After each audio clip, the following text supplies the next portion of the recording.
What's going on, guys and girls? And this is Rob, and I'm here to kind of tell you what I would do, how I do my lawn. And a lot of folks are like, "Well, really? Do you know what you're doing?" Well, results kind of show for themselves what I'm doing. Um, I do not use the pesticide that you see on TV all the time that the lawyers are saying kills you and stuff like that. I will not use certain pesticides, but I still don't play around. I do the kill. That's what I do. Okay. Even if I have crapgrass in my yard, I want to kill the weeds. But guess what? There's only two ways of doing it. You're either going to kill the weeds and the grass, or either you're going to kill the weeds, what's around the grass, and then you have to cut it and chop it up. So this is what I use right here: Killer Plus Weed Grass. Tell you why in a minute. All right. First off, let me show you some pictures of before and after.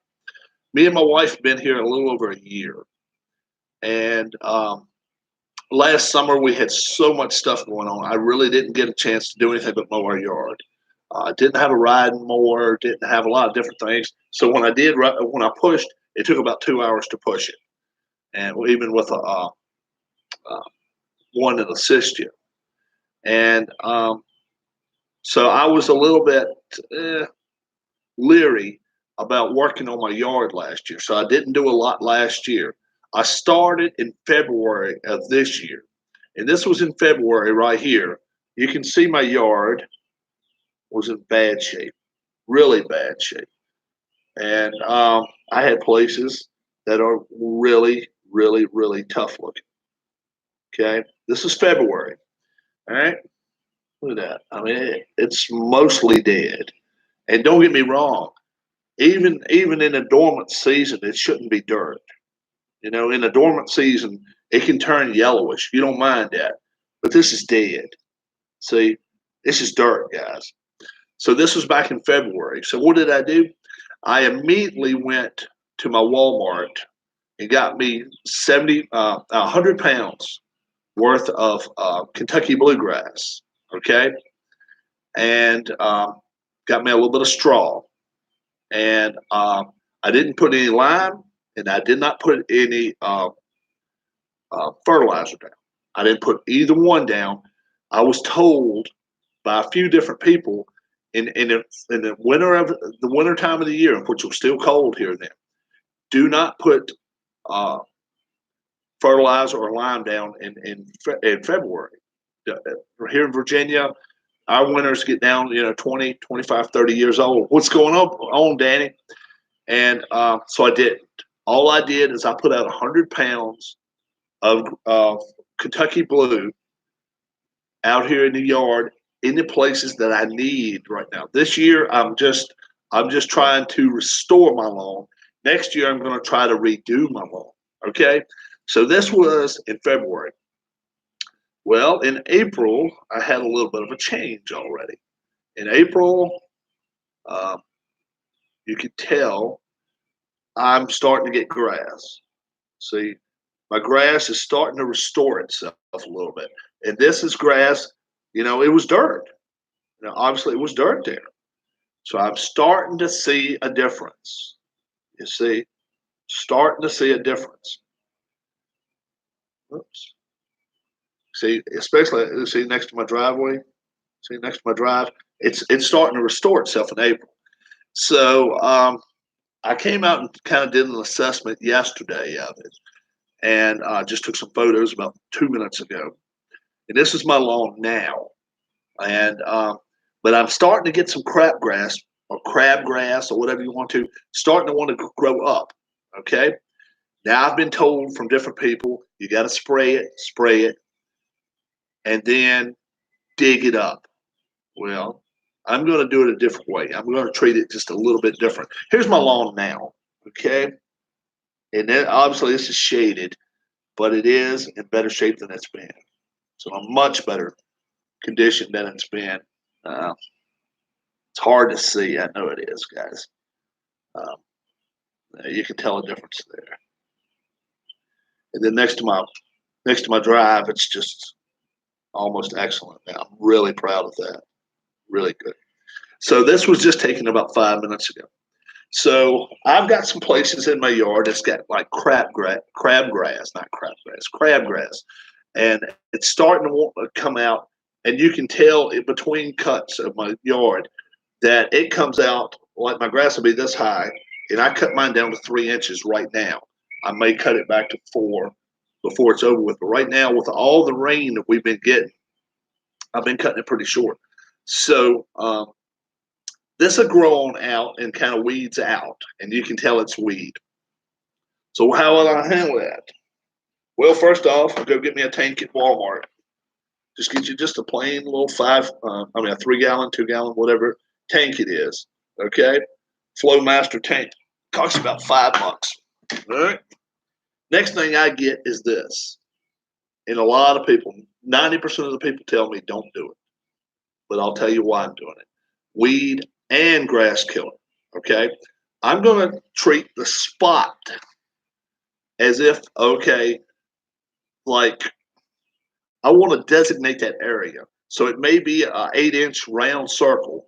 I want to designate that as to what I'm getting rid of. Okay. Do you have any ants in your yard? Okay. I know a lot of people like to spray their yard and try to get rid of ants and bugs. Don't do that. Get boric acid. Get you some boric acid, especially where you got the little mounds and stuff. Put a little bit on it right there. Okay. Trust me. They hate that. They hate that. Next, baby shampoo. Well, this right here is some potent stuff. Okay. It's pretty much like the stuff that you see on TV that it's not good for you. And it's not good for you at all. And I'll put a little extra in there. Most time it says 3 ounces per gallon. Most of the time I'll put about 4.5. So in a 2-gallon tank, I'll put about 9 ounces, 8 ounces, something like that, 7, 8, 9 ounces. But I'm going to put myself 1.5 ounces of this for every gallon. So I'm going to put myself about 3 ounces of baby shampoo. You don't want any scents. You don't want any lotions in it. You want just straight up baby shampoo. It does not have to be Johnson & Johnson. It can be any kind of baby shampoo. Now, what that's going to do is this. It's going to kind of protect the grass parts. Grass wants it. Do you happen to have any Jeff Gordon cards that you? I do not have any Jeff Gordon cards. I do not collect cards at all. I have not collected them in years. I got slot cars of Jeff Gordon, but I don't have cards. So what I'm going to do, I'm going to go out here and I'm going to fill this bad boy up. I'm going to get it all the way. My yard's I have a little over a half acre a yard. Okay. And it's kind of on a slope. Kind of let you see it here. Okay. Yeah. It's kind of sloping. And what I'm going to do, there's an area right around toward that second building right here, third building, I guess, the close building, that has that crabgrass in it. And I'm going to treat it today, and I'm going to take a picture of it today. And I want to go back and look at it on a week, 2 weeks, and then 3 weeks. If it completely kills it off, okay, I don't have a problem with that. I want to get rid of it. I can get grass growing back. That's no problem, especially with the rainy season that we've had as far as summer. That's not a problem. Grass growing is not a big deal. The thing is, once you start letting other type of weeds grow into it, it likes to spread. Spreads like wildfire. And you'll notice a lot of times you'll have roots, not 2 inches, 3 inches, but you'll have 6-inch roots in it, 8-inch roots underneath the soil.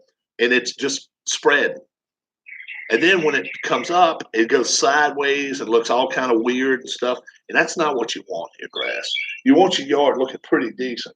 Now, I know a lot of people tell me, well, how about the clover, Rob? How about clover? Clover, for me, there's worse things than having clover in your yard. Obviously, it does draw the bees. It does draw bugs. But if you put a little boric acid, spread it around, okay? It's just dry stuff. It's like a powder. Spread it around out there in your yard, especially where the clover's at. It gets rid. It's not going to get rid of the bees, but it slows them down a little bit. And do this on a day when you're not expecting rain, folks. We're not expecting any now for the next couple of days. So right now, while it's going to be hot, I want this to really, really sear into the grass, and I want it to really take hold. The evening times, I don't want to water that part of my yard at all, which I haven't been watering my yard at all. But if I am going to water it, I want to miss that spot. I want that to be um, it's about a spot about this big, and if it comes up in the next week and a half, 2 weeks, just a big brown spot like that, that's exactly what I'm looking for. That's exactly what I want, because after that, I would rather not have to dig my yard up. Uh, Thank you, Danny. Thank you. I'll watch your videos too. I appreciate it. Thanks a lot. Um, so, it's not, if I get down and it kills it to the root, then obviously if I want to go out down then and with a hoe or something, I can get a little bit of what I need to get out, or pull it. Most time you can just pull it out of the ground, especially if it's dying and dwindling. But I'm going to get a few spots out here in my yard this morning, and I'm going to see how it does. And I'm going to take some photos before, and that's going to be today. And then in the next week or two, I'm going to take more and more and more. We're going to see what happens. But I'm certainly hoping that we can get rid of some of this crabgrass. So let's see how it works, guys. Also, out there where I have my clover, I'm going to treat this and just put just a little bit. I don't, not definitely not enough to make a line like you would at a ball game. A baseline. You don't want that kind of stuff. You don't want that thick. You want it real thin, really thin. The stuff is potent. And after you've messed with it, boric acid. After you've messed with it a little bit, wash your hands. I should be wearing gloves, but this is a brand new bottle. I just purchased it 20 minutes ago. So let's see how things work. After they're done, I'll take a picture of it this morning. I'll take a picture before I spray it. Then after I'm done, I'll take another picture of it a couple hours later and see if it's any difference. Probably not. And then week, 2, 3 weeks. I'm hoping in 2 weeks' time it'll be gone where I can replant my grass, get it going again. We'll see what happens. Okay. All right, guys. Thank you for joining, and thank you for coming and visiting me out here in my yard, out here on my porch. And if you haven't subscribed to my channel, please subscribe. Give me the thumbs up, like button. Hit that like button. I would appreciate that as well. And I know it's early for everybody, especially out west, but I want to get out here before it gets way, way, way, way, way hot. So I want to get done real quick, and I'll give you an update. I'll let you know. Just look out for yard update number 1. And when I do that, then I'll show you some photos and show you or tell you how things are going in my yard as far as my ants. I don't have too much of an ant problem here, but my few of my bees, I have a few of those, but they don't bother me, and I don't bother them. And but we'll see how the grass grows. We'll see if I can actually get rid of the grass here in the next week or two, the crabgrass, and then from there we'll go from there and see if I can get some grass to be restored. And I'm hoping by mid-August it'll be up. I'm hoping that I can have it, up to an inch, inch and a half of grass, maybe 2 inches of grass, fully restored by mid-August. I'm hoping anyway, and we'll see. All right, till I'll see you again, folks. God bless. Have a great, great day. And I'm Rob, and I am actually going to get out and work in my yard. Okay, thanks, guys.